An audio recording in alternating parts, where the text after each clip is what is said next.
کیا سارے گھر والوں کی طرف سے ایک جانور کی قربانی کافی ہے؟ تو اس سلسلے میں نبی صلی اللہ علیہ وسلم نے دونوں طریقوں پر قربانی کی.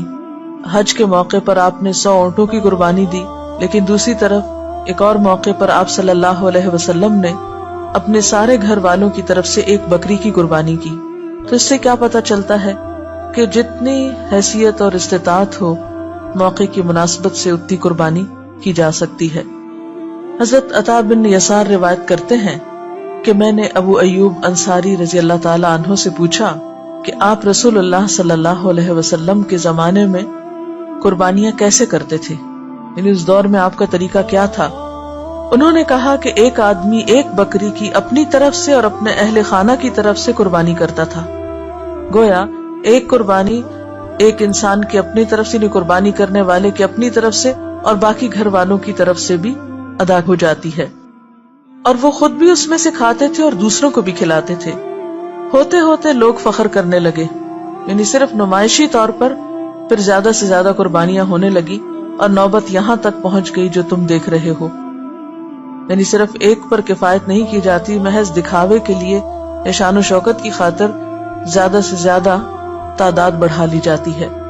اور پھر عموماً یہ بتایا جاتا ہے کہ جو صاحب نصاب ہے، جس پہ زکوٰۃ ہے، وہ قربانی کرے. لیکن ہم دیکھتے ہیں کہ اللہ کے رسول صلی اللہ علیہ وسلم تو کبھی بھی صاحب نصاب نہیں ہوئے. ان کے ہاں تو کبھی بھی اتنا مال جمع نہیں ہوا کہ آپ اس میں سے زکوٰۃ نکالیں یا کچھ اور. وہ تو جو آتا تھا دے ڈالتے تھے. اور یہاں تک حالت تھی تنگ دستی کی کہ حضرت عائشہ رضی اللہ تعالی عنہا سے روایت ہے کہ جب سے آل محمد مدینہ میں آئے، یعنی آپ صلی اللہ علیہ وسلم کی فیملی جب سے مدینہ میں آئی، کبھی مسلسل 3 رات تک گندم کے آٹے کی روٹی سے سیر نہیں ہوئی، یہاں تک کہ آپ صلی اللہ علیہ وسلم وفات پا گئے. یعنی 3 دن بھی مسلسل روٹی نہیں پکی آپ کے گھر میں تھرو آؤٹ مدنی پیریڈ، پھر بھی آپ قربانیاں کرتے رہے. تو یہ قربانی پھر اصل میں کیا ہے؟ محبت کا اظہار ہے. اس کے لیے ضروری نہیں کہ آپ کے پاس اتنا سونا ہو یا اتنی چاندی ہو یا اتنا بزنس ہو یا اتنا بینک بیلنس ہو. بس آپ دیکھیں کر سکتے ہیں تو کر لیں. آپ صلی اللہ علیہ وسلم 10 سال مدینہ میں رہے اور ہر سال قربانی کی. اسی لیے آپ نے فرمایا، ابو داؤد کی روایت ہے، اے لوگو، بے شک ہر گھر والوں کے ذمے ہر سال قربانی ضروری. ان علی کل اہل بیت فی کل عام اضحیہ.